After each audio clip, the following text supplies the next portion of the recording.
Welcome to the podcast of School Beyond Limitations. In this podcast, you will learn how to guide your child through their school life with the intention to help them find their unique essence that will allow your daughter, your son to live a fulfilled and meaningful life. Hello, everyone. Welcome to our 16th episode of this show. And once again, it's me, Nayeef, and Martina Geromin here with us.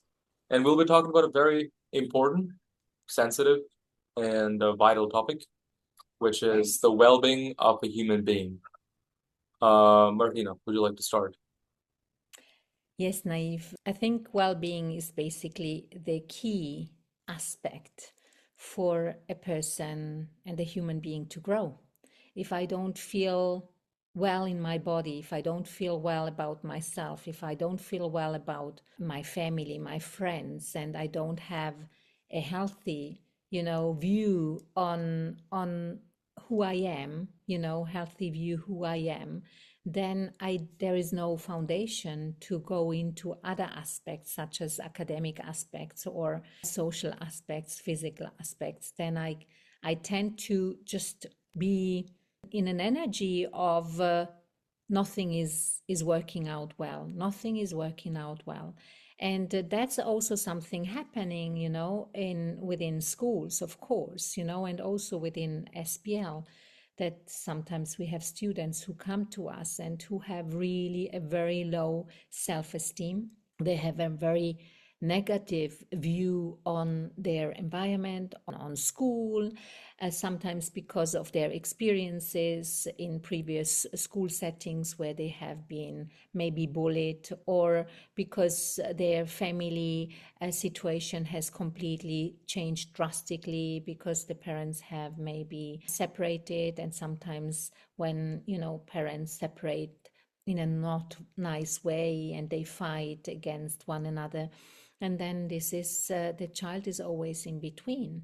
And the child, of course, loves both of the parents. It's a natural desire for a child, any child, to have a good relationship with both parents, and to be loved and seen and feeling safe with both parents. And if that's not the case, of course, and other layers come along, then this human being gets shattered in their foundation. So that's so important that we then look into what is going on with this child, what is going on at home, what is going on with friends. Why does this child have, eating disorders? Why does this child not go out? Why is this child introvert? Why is this child not wanting to see anybody? And all of that takes us to understand what the issue is and what the situation is all about. And then, we need to work together as a school with parents and with all the professionals around them, so that we allow the child to understand, yes, there are problems out there. Yes, we understand how you feel. We understand that it's not easy for you, but we are all here to help you. And it's a process. It's not going from one day to the next day. But that's the main focus at that stage, to make this child understand that there is another way and that there are people out there they can trust, and in the first place that they have within themselves a power of understanding that there is always a way out. There's always possibilities that they have the strength, with the guided support by people around them, whether this is family, whether this is the school, whether this is friends, to settle again and to understand, wow, I have power within and I can trust those people around me. And then step by step, with small steps, they see that life can open up again. There are new horizons. And that's why well-being is so extremely important. And that's why we put such an emphasis on the aspect of well-being. And we are kind of reaching our students when this network, we call it network, between the student, the parents, the school, the professionals working around that are working together. If we really all, work towards the same goal, and a child, a teenager sees that we are their steady partners who open a different way of seeing life, then slowly but surely this happens. And I think you've seen it also within SPL happening a number of times. I just want to mention one example that was at the beginning of this school year when we went to a residential week. One of our students who was new to SPL, only after 4 weeks, they came with little gifts and little cards dedicated to each facilitator and also to myself. Writing, I still have it there, writing, "You have no idea. Thank you, Martina, for having founded this school, because this school is such a different place to be. And I feel so comfortable within this school. And for the first time in my life, I have the perception that people around me, they understand me, and I can be the person I am. I don't have to hide. I don't have to change. But I get all the support. And this is what we are here for." Does that mean that this is just, a linear kind of development? No, it's not linear. It's organic, and there will maybe ups and downs, but this is what we need to do. And well-being is the foundation for everything else. And then I can take my life into my hands. So Nayeef, I would like your perspective on this aspect as a former student and as a person who has experienced SPL for 5 years. Well, Martina, I mean, well-being is not just an understanding. It's a lifestyle put into practice. So we can have different ways of understanding what well-being is, different opinions and perspectives, but if we don't put into practice what is good for us, if we don't have a lifestyle that helps us, understand and practice all the different aspects of well-being, we are not eventually going to be developed in a way where we have a completion of growth, a completion of maturity, or a completion of being in the continuous journey of life. So what I mean with that is well-being is not just one thing, It's not just about, I'm waking up every day in the morning and then I'm attending my lessons, I'm doing good, and I'm done. Well-being is a whole process. It's a cycle, and everything is included in it. Well-being, social engagement is a part of well-being. Understanding life is a part of well-being. Understanding yourself is a part of well-being. Doing everything with focus is a part of well-being. Connecting spiritually is a part of well-being. So there are lots of different aspects we can go into. And all of these understandings, yes, can and will be provided by the society eventually, by your environment, by your surroundings, but you are responsible for putting into practice, as well as the people you're spending your time with. They're also, somewhat responsible for it. And school definitely is a big part of it because, as I keep mentioning, students spend a lot of their time in schools outside of home, right? So if schools help practice these lifestyle with students, I think that shifts the notion that school is not just for academics. It's a place for a learning life, and this is what SBL does, and it's constantly trying to help students understand the whole notion of well-being and put it into practice. It's not just like you say a bunch of motivational speech, like you do this and that and it's over. It's like a constant journey. It's like a constant process. And what I like about SBL is also that it is constantly reaching out to parents, reaching out to families, reaching out to anyone that an individual student is connected with, for them to also support the student in their journey of life, in their journey of well-being.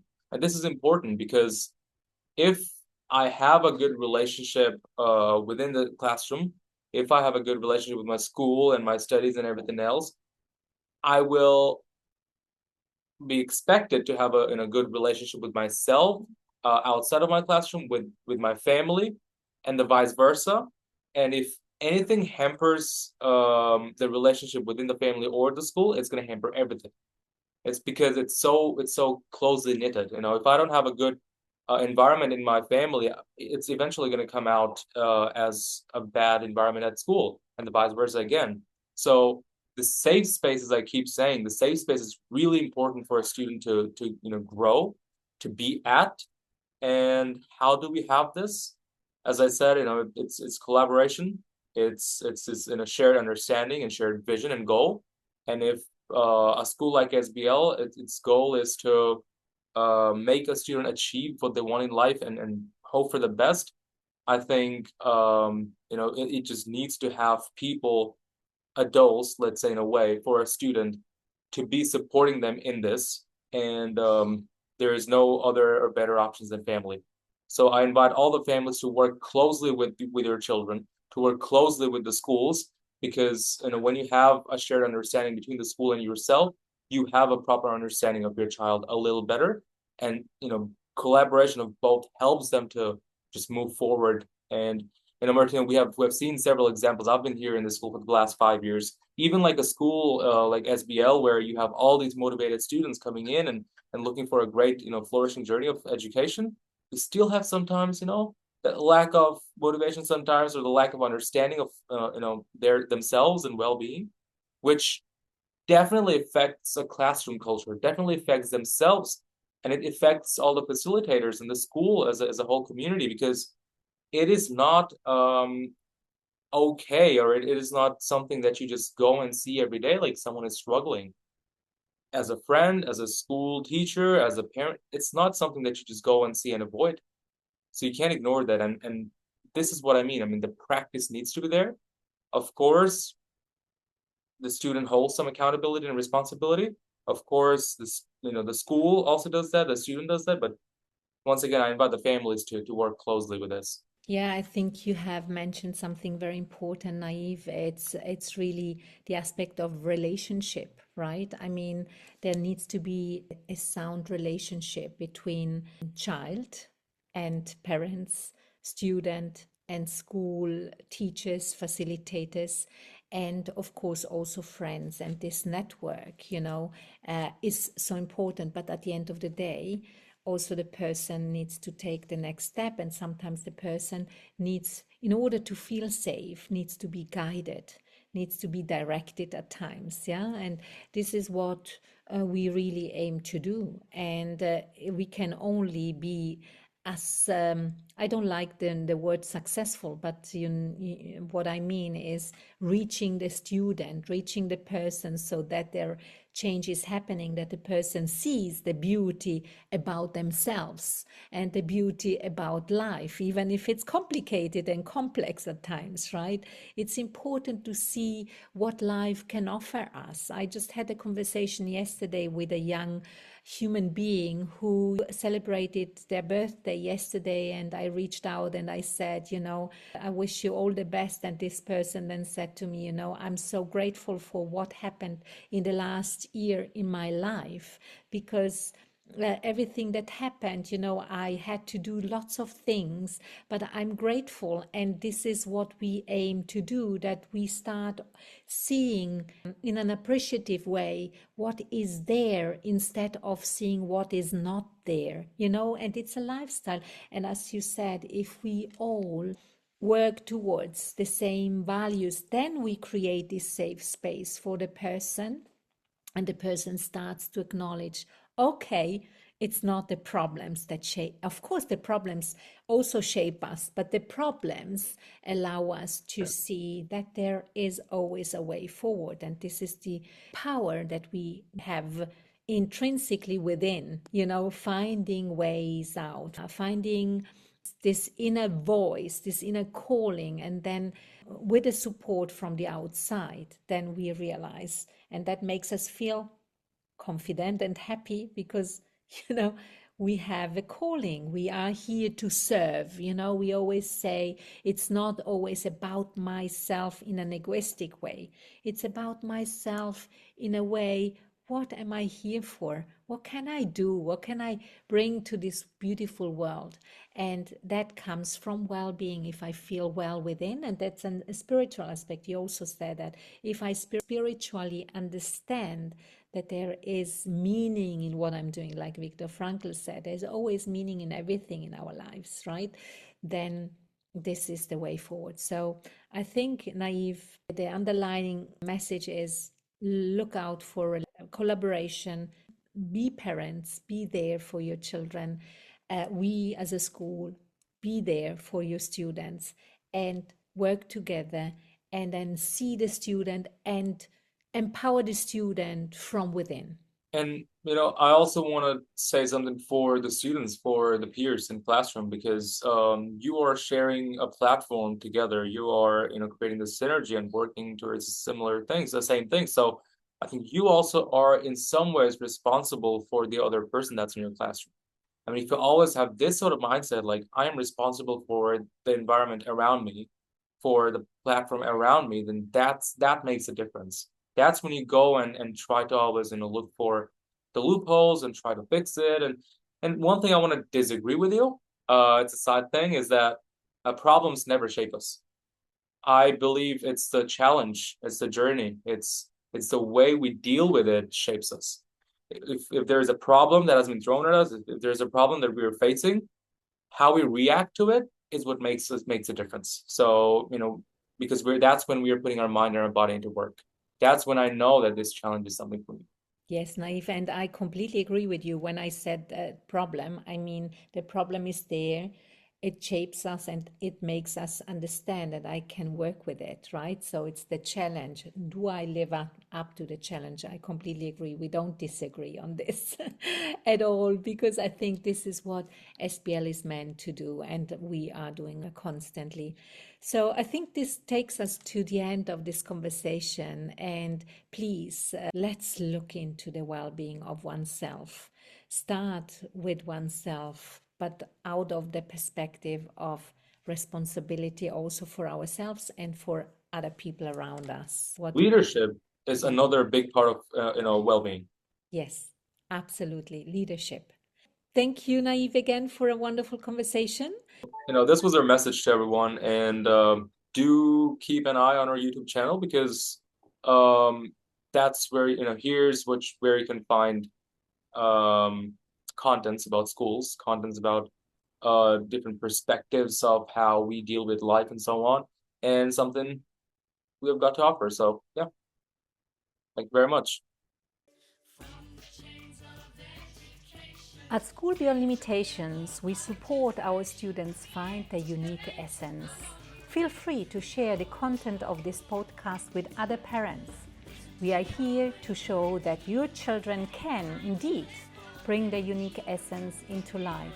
So, reach out to us if you think that this is what you'd like your daughter, your son to experience, or apply through our website. Also, leave your comments, your questions, or your review about the podcast. Share it with others. And as you know, sharing is caring.